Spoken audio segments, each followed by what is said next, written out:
Apple a fait sa conférence sur ses iPads et on l'avait annoncé, on en a déjà parlé. Et il y a eu trois choses que je retiens. Pas forcément que des iPads. C'est pas parce qu'il y a des annonces matérielles. C'est pas parce qu'il y a des annonces matérielles qu'il n'y a pas d'autres choses intéressantes à glaner dans ces conférences. Et les trois choses que je retiens, alors oui, évidemment, en premier lieu, c'est les annonces de produits. L'iPad Pro M4, d'une part, qui arrive en deux tailles, 11 pouces et 13 pouces, et qui est d'une finesse inégalée de environ 5 mm, on va en reparler. Il y a l'iPad Air M2, qui lui aussi a une nouvelle taille, enfin lui a une nouvelle taille, le 13 pouces, il existe aussi en 11 pouces comme toujours, et le nouveau Pencil, le Pencil Pro, qui a un retour haptique et la détection de la rotation du Pencil, et le prix, qui est pro également, à 150 €, quelque chose comme ça. Donc ça, c'est la première chose que je retiens, le matériel. La deuxième chose que je retiens, c'est le M4 lui-même, qui fait partie de l'annonce de l'iPad Pro, donc de l'iPad Pro qui a ce nouveau processeur. On va y revenir dans un instant, mais c'est un processeur qui est important. Comme on l'avait entendu, eh bien, il faisait partie de l'annonce parce qu'il met l'accent sur l'intelligence artificielle, mais on va voir en quoi c'est important et puis en quoi ça peut ouvrir des choses pour l'avenir. Et enfin, la dernière chose que je retiens, donc la troisième, c'est la pub pour l'iPad Pro qui a provoqué un tollé, cette pub Crush, où il y a tout un tas d'instruments et d'outils qui sont dans une presse hydraulique géante qui écrase tout ça pour à la fin ne laisser qu'un sublime iPad Pro. On va voir que ça aussi c'est son sujet à lui-même Ah, et ça, c'est... Oui. qu'il a fait un petit peu de bruit. Donc Ça, c'est commençons you had one job. Commençons avec le matériel. Donc, on a un iPad Pro 11 pouces, 13 pouces avec le processeur M4. Donc, encore une fois, laissons de côté un instant le processeur. On en parlera dans sa propre section tout à l'heure. Le processeur M4 et ces iPads, ils sont les appareils les plus fins qu'Apple ait designés de leur vie. Ils font 5,1 mm pour le 13 pouces et 5,3 mm pour le 11 pouces. Ils ont un magnifique écran OLED, une première dans la gamme. Et bah, c'est à peu près tout. C'est peut-être déjà pas Ah, mal, mais c'est à peu c'est près un tout. iPad, quoi. C'est un iPad, effectivement. C'est difficile de rajouter des fonctions physiques à l'iPad, si tu veux. C'est-à-dire que est-ce que tu mises plus sur l'interface tactile ou est-ce que tu rajoutes des boutons et pourquoi faire? On voit bien de toute façon le chemin qui est pris par Apple. Alors c'est vrai que tu peux changer la conception de tes boutons pour que l'appareil reste étanche, ça c'est cool. L'iPad était déjà de toute façon passé à l'USB-C bien avant tout le reste. Donc là-dessus, voilà. Après, évidemment, tu peux améliorer l'écran et là-dessus, ils ont quand même fait quelques chouettes bons en avant. Mais si tu veux, c'est aussi l'essence de l'iPad, c'est aussi le problème de l'iPad. Pour Apple, en tout cas, c'est sa grande longévité. Moi, j'ai un iPad Pro qui date du grand-père de Mathusalem. Enfin, c'est un truc, je sais même pas quel âge il a, mais il fait le job sans souci. Peut-être qu'un jour, j'irai en changer la batterie, mais ça ira pas beaucoup plus loin. Donc, c'est des mêmes machines efficaces et à qui, en plus, il faut le dire, on n'en demande jamais, ou presque jamais, autant que ce qu'Apple aimerait. C'est-à-dire, tu vois, Final Cut, tout ça, non. Enfin, ça reste des machines de consultation, un peu de jeu. C'est des trucs pour regarder Netflix dans le lit. Enfin, tu vois, je schématise énormément, mais ce sont aussi des gardes d'enfants redoutablement efficaces, mais on y reviendra. Bah justement, Donc, c'est difficile de... Ce que je veux dire, c'est que pour Apple, c'est difficile de sortir un nouvel iPad qui te fasse immédiatement dire ah, c'est celui-là qu'il me faut. Comment ai-je vécu jusque-là sans... Non, bah non, c'est pas possible. C'est un iPad. Il est mieux, mais c'est un iPad. bah, c'est un petit peu la conclusion générale. Alors oui, amélioré, ils ont mis la caméra sur la tranche longue plutôt que sur la courte. Donc on peut en mode paysage avoir la caméra qui est bien positionnée et centrée. Ok, super. Mais c'est un petit peu la conclusion qu'ont un certain nombre d'observateurs. C'est que non seulement l'appareil est déjà un petit peu à son apex dans la forme et dans la fonction, bah, c'est difficile de faire mieux, mais en plus, le matériel a depuis longtemps dépassé ce que peut faire le logiciel d'un tel appareil. Et un M2, alors le iPad Air est équipé du M2, le iPad Air Pro pardon, l'iPad Pro a le M4. Encore une fois, on va revenir sur les processeurs eux-mêmes, mais jusqu'à maintenant, bah, le Pro avait le M2 et certains utilisent l'iPad avec le M1, eh ben, ils fonctionnent toujours très bien. Non seulement ils sont toujours efficaces, moi j'ai un iPad Pro 10,5 pouces de 2017. Bon, lui, il commence un peu à tirer la langue, je vous avoue, hein, mais ça fait 7 ans, quelque chose comme ça. Mais les appareils d'il y a 4 ou 5 ans sont encore parfaitement fonctionnels. Et il n'y a pas vraiment de raison d'en changer, surtout que, et ça c'est un reproche que j'ai entendu ici et là, eh ben, le matériel surpuissant, sans même parler du processeur M4, n'est pas exploité par le logiciel. L'iPad Pro, depuis les M1, M2, M3, j'irais presque jusqu'à dire, en étant un tout petit peu provoque, que c'est des coquilles vides. Ou le contraire d'une coquille vide, c'est quoi? C'est une coquille renforcée dans laquelle... non, si, c'est ça, une coquille vide, on va dire. C'est super puissant au niveau matériel, mais ce qu'il y a dedans n'exploite pas le matériel. Je vous arrête tout de suite, j'aime beaucoup mon iPad, je m'en sers tout le temps, mais on n'a pas besoin de la puissance qui est aujourd'hui supérieure à celle d'un ordinateur de bureau avec un M3 ou un M4. On est sur une puissance phénoménale qui n'est pas exploitée par ces appareils, ni par les applications individuelles, à moins qu'on se mette à faire du montage avec de multiples flux 4K, ce genre de choses, oui, ok, pourquoi pas, mais c'est des cas d'usage extrêmement, extrêmement faibles, extrêmement réduits. Et à part ça, bah, on n'exploite pas les performances de l'appareil. Donc, à quoi bon continuer, même au-delà de l'idée de le renouveler pour nous, à quoi bon continuer à l'upgrader, au-delà de l'idée de continuer à en vendre plus parce que c'est plus nouveau, c'est plus beau. C'est un petit peu, alors peut-être pas des coquilles vides, j'exagère, mais des coquilles qu'il ne sert à rien de renforcer parce que ce qu'il y a dedans, de toute façon, utilise déjà très bien la structure de la coquille. Bon, mon analogie... Tu m'as rendu curieux, c'est du coup, j'ai dégainé mon iPad pour aller voir quel modèle c'était. C'est un iPad Pro, ça je le savais. Un 12 pouces 9 de 2018. Eh bien, il fonctionne absolument parfaitement. Ouais. J'ai pas beaucoup plus à lui demander que ce qu'il fait déjà. En plus, je crois que c'est le premier qui était USB-C déjà à l'époque. Non, vraiment, voilà. Mais le nouveau est super et machin. La finesse... Jusqu'où la finesse est-elle un avantage? Vous avez 3 heures. Bah, ce qu'ils auraient pu faire, c'est garder l'épaisseur. Alors, j'ai les chiffres. Hein. L'iPad Air 2, mon iPad Air 2 que j'avais avant celui que j'ai aujourd'hui, il faisait 6,1 mm et c'était déjà d'une finesse invraisemblable. Là, il fait 1 mm entier de moins. L'ancien iPad Air faisait l'ancien iPad Pro faisait quelque chose comme 5,9 mm, je crois, quelque chose comme ça. Mais la question, c'est, si on avait gardé l'épaisseur d'avant, on aurait pu avoir, par exemple, au hasard, plus de batterie. La question, c'est est-ce que c'est vraiment intéressant de passer de, 24 heures à 32 heures de batterie, je dis n'importe quoi, ou est-ce que quand on a atteint le seuil de toute la journée vous tient avec l'iPad, rajouter 12 heures, ça sert à rien, et donc il vaut mieux le rendre plus fin. Oui, effectivement, vous avez 4 heures pour répondre à cette question. Apple, en tout cas, ils disent, non, on préfère faire plus fin. Il faut avouer que c'est un argument marketing qui est plus fort, de dire on fait le produit le plus fin qu'on a fait de notre histoire, et en plus c'est le plus puissant, plutôt que de dire on a rajouté 10 heures de batterie. Bon, ok, vous en aviez déjà 30, quoi. L'iPad Air, dans tout ça, du coup, l'iPad Air, il est plus épais que l'iPad Pro, ce qui est quand même drôle, mais c'est un iPad M2, 11 et 13 pouces, c'est une nouvelle gamme. Est-ce que c'est pas l'iPad qui est plutôt à conseiller à la plupart des gens, puisqu'on n'a pas besoin de puissance en plus? Déjà, le M2, il est trop puissant pour ce que font. Mais le M2, attends, là, je travaille sur un iMac qui est avec un M1, alors oui, c'est les mêmes, mais pas les mêmes, etc. Ouais. Mais c'est déjà amplement suffisant pour tout faire sur du desktop. Non, vous inquiétez pas, votre M2, il fera tout ce que vous avez envie de faire and more. Donc voilà.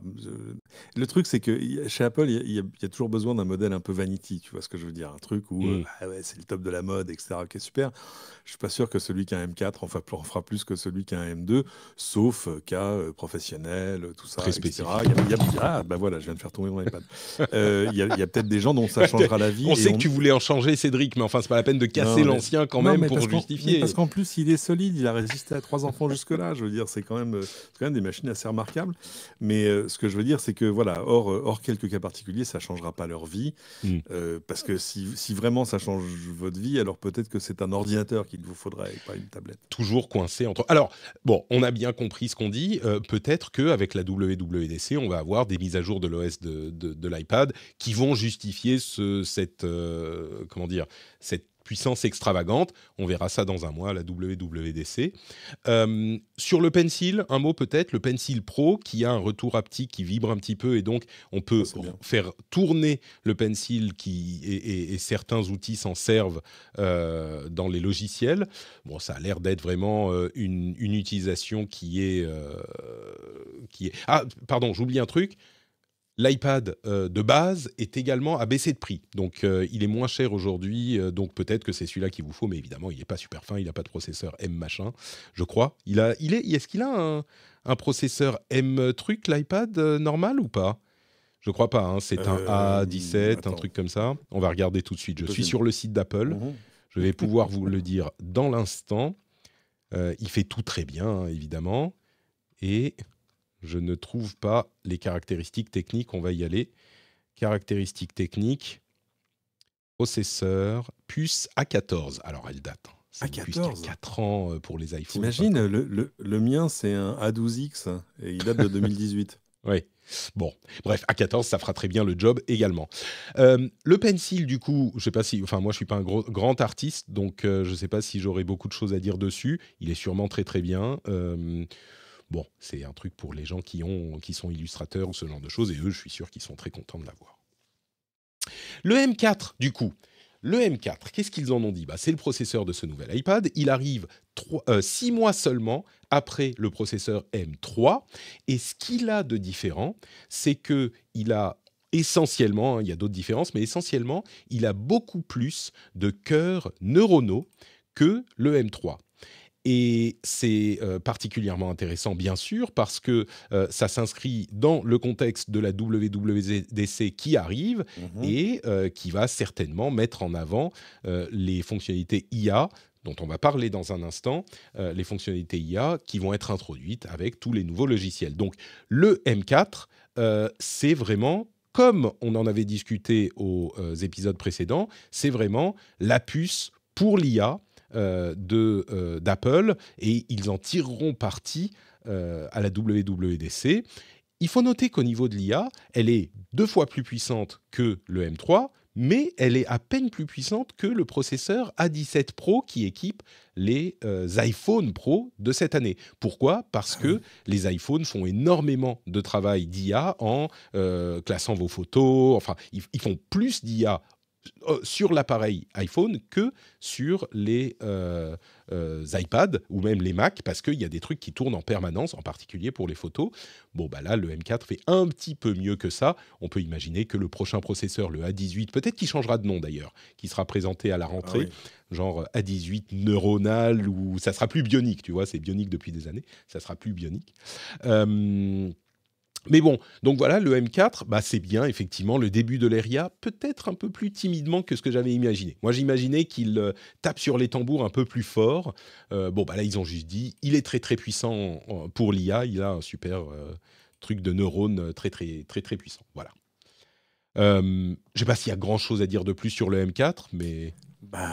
non, mais oui, c'est à voir. C'est intéressant parce que, en fait, c'est finalement, si on doit imaginer ce que serait une utilisation un peu massive d'une telle puissance dans ce format-là, de fait, c'est l'IA qu'on pense. C'est-à-dire, en fait, avoir des moteurs d'IA locaux.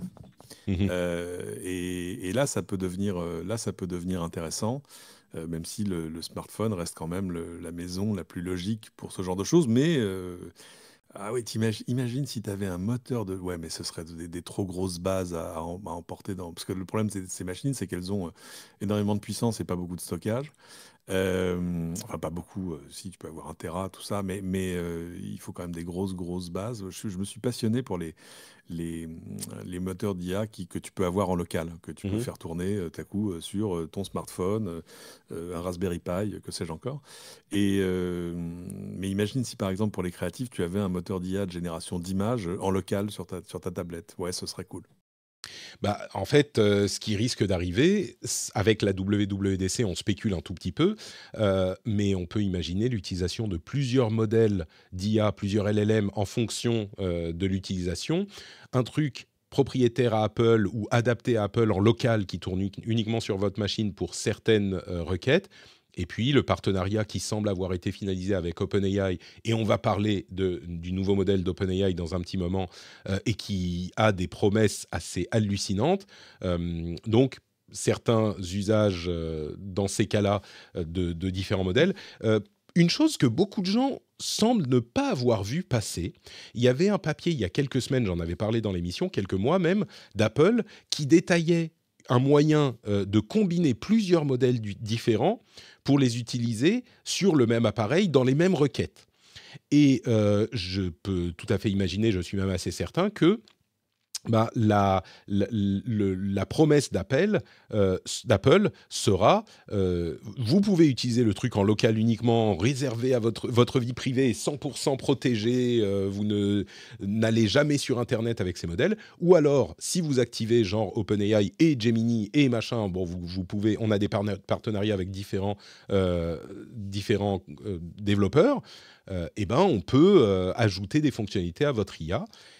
Et donc, je pense que cette combinaison va être un facteur important pour les annonces de la WWDC, mais on verra. Bon, en tout cas, je pense que d'ici la rentrée, on aura peut-être même qu'ils vont mettre un M4 dans l'iPhone, hein, c'est très possible.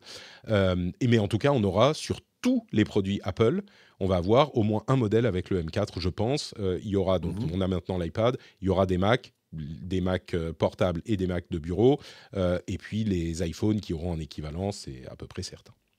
Dernière chose dont je voulais parler dans cette conférence, c'est donc cette controverse qui a fait pas mal de bruit, peut-être on ne sait pas si c'est justifié, sur la pub Crush. Alors, c'est quoi la pub Crush ? J'en parlais tout à l'heure. C'est une pub pour l'iPad Pro qui est très très fin, et ils ont eu l'idée de symboliser le fait de mettre toutes vos ambitions créatives dans l'iPad en mettant énormément d'instruments et d'outils de création dans une presse hydraulique géante qui fait 20 mètres carrés, et puis ils pressent tout ça, et ça fait exploser, ça fait tout exploser, et à la fin, il ne reste que l'iPad. Il ne reste que l'iPad qui est dans la presse hydraulique, et c'est très beau, etc. etc. Ça a provoqué l'émoi de certains créateurs, de pas mal de créateurs d'ailleurs, de musiciens, d'artistes, etc., qui ont dit que c'est un manque de respect de l'outil. Et je pense qu'il est facile de se dire « Oh là là, ça y est, encore un scandale, ridicule, on s'en fout, enfin, c'est des trucs… » Mais moi-même, en la voyant, la pub, pendant la conférence que j'ai suivie en direct, j'avoue que j'avais trouvé ça déjà un petit peu maladroit, pas non plus complètement… Voilà, mais là, tout à coup, surtout pour une marque qui se revendique comme l'allié des créateurs, de tout ça. Tu vois, souviens-toi, Steve Jobs et les liberal arts et tout ça, etc. Et là, tout à coup, tu détruis les instruments de musique. Et enfin, ça n'a pas de sens. C'est-à-dire que on comprend l'intention créative, on comprend l'intention créative de l'agence. On la comprend surtout quand on voit qu'en fait, LG avait fait exactement la même pub en 2008. Exactement la même. Mais il y avait d'autres moyens peut-être de prendre toutes ces choses et de les condenser dans l'iPad le plus fin, parce qu'évidemment l'idée de la presse c'est aussi d'arriver au truc le plus fin possible. Ok, mais ce que je veux dire c'est il y a quelqu'un qui suggérait dans les commentaires à mon message qui disait alors que tu aurais utilisé un aspirateur ça aurait très bien marché, effectivement, pourquoi pas. Oui, mais un aspirateur ne fait pas quelque chose de plus de plat. Donc on comprend très bien, il y a un A plus B, ok, très bien. C'est toujours la surprise que tu as dans ce genre de choses. Ça, c'est un peu comme les entreprises qui sortent un nouveau logo et tu dis mais ceci est un pénis, vous ne l'avez pas vu. Ah oui, c'est vrai, si tu le regardes comme ça. Et tu te dis mais pourtant il y a 23 personnes qui l'ont vu, validé, consigné en bas, etc. Et personne l'a vu. Et vous vous dites mais il suffit d'avoir un enfant de 13 ans, il vous aurait dit that's a penis. Et ben là c'est pareil. C'est-à-dire que tu te dis mais du coup t'en viens à te poser des questions sur le circuit de décision. Peut-être que finalement c'est l'agence qui est venue présenter. Tim Cook était là, il a dit moi je trouve ça très bien, il est sorti de la salle et du coup plus personne n'a rien dit. Oui, c'est possible. Bon, elle est bien. Enfin, cette pub, si Tim la trouve bien, elle est bien. Enfin, tu vois, un truc de ce genre. C'est possible. Mais alors que moi, je suis sûr qu'il y avait des voix discordantes au sein des comités qui en ont parlé. Et puis, ils ont dû prendre une décision. Ils ont dit oui, mais elle est bien pour tel ou tel. Tim l'aime bien. Et puis, au final, oui. Bon. Tu vois, et puis il y a ce côté jouissif de ces trucs qui s'explosent, enfin machin, et tu te dis, mais non, Bah, non, juste non. c'est un petit peu du snuff d'objets, quoi. T'as l'impression qu'ils souffrent. Tu sais, Oui, c'est ça. Tu souffres pour eux, en fait. Ouais, ouais, ouais. Donc je comprends Et je le pense, sentiment, quoi. je pense pas que c'était le sentiment qui voulait générer la C'est sûr. souffrance chez C'est celui ça, ouais. qui regarde. On évoque aussi l'aspect écolo. C'est vrai que ça m'a traversé l'esprit. C'est du gâchis d'objets. Bon, Oui, alors c'est pas attendez, génial. il C'est un s'engage. peu, Enfin, ça, c'est c'était anecdotique, mais anecdotique. le Ok. C'est sentiment, une, c'est c'est une symbolique, tu vois. guitare. Oui, oui, Regardez les mais quand vidéos de même. Nirvana où ils défonçaient où ils défonçaient la batterie. Non, Où bien sûr, mais l'ex-batteur de Nirvana a raconté un jour, il en avait marre parce que sa batterie commençait à être vieille. Un jour, il a dit à Kurt Cobain, à la fin du concert, on défonce toute la batterie. Ouais, ok, ils ont commencé. C'est dur de casser une batterie. Du coup, ils ont dit au public, vous pouvez partir. Hein, nous, on a un truc à finir. Voilà. Bon, bref, et comme ça, ils ont eu bon, une oui, nouvelle mais batterie. là, tu vois, c'est un artiste dans l'exercice de son art. Je sais pas si la pub marketing Voilà. d'Apple est aussi. Bon, quoi qu'il en Ouais. soit, il y a deux choses qui ressortent. Là encore, j'essaye d'analyser à chaque fois, qui ressortent de tout ce scandale. Je mets des guillemets. D'une part, on avait l'impression que la Terre était en train de sortir de son axe pendant 2 jours, et c'est vraiment le miroir déformant des réseaux sociaux. C'est-à-dire que on a du mal à dire, même s'il y a des artistes qui ont dit ah ouais, c'est vraiment un scandale, on a du mal à concevoir, à percevoir plutôt une critique sans que ça soit la plus grosse critique de l'histoire. Ces gens, on avait l'impression que Oui, le c'est monde ça. était en train de s'effondrer. Donc c'est le miroir How déformant dare des you? réseaux sociaux. C'est Oui, ça. c'est ça. Et Voilà. puis l'autre chose, c'est que eh ben, Apple s'est excusé. Et ça, je peux vous dire que ça n'arrive pas souvent. La dernière fois dont je me souviens, même pour le téléphone qui capte pas, la réponse, bon, la plus emblématique, c'était "You're holding it wrong", et on l'entend encore Voilà. maintenant. Ouais. Et même pour ça, il y a des gens qui ont répondu "You're watching it wrong". Enfin, ils s'étaient pas excusés pour ça. Je me souviens de Apple Plan, pour lequel qui était Oh tellement là mauvais là.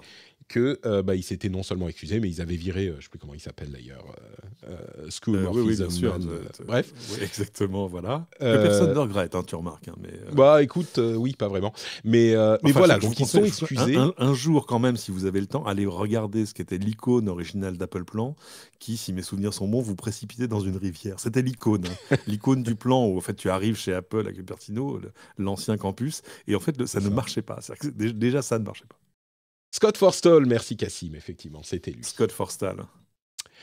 Bon, bah écoutez, voilà pour la conférence d'Apple, hein. C'est vraiment Hein. l'introduction à la WWDC qui a lieu le 10 juin et pour laquelle on sera évidemment au rendez-vous.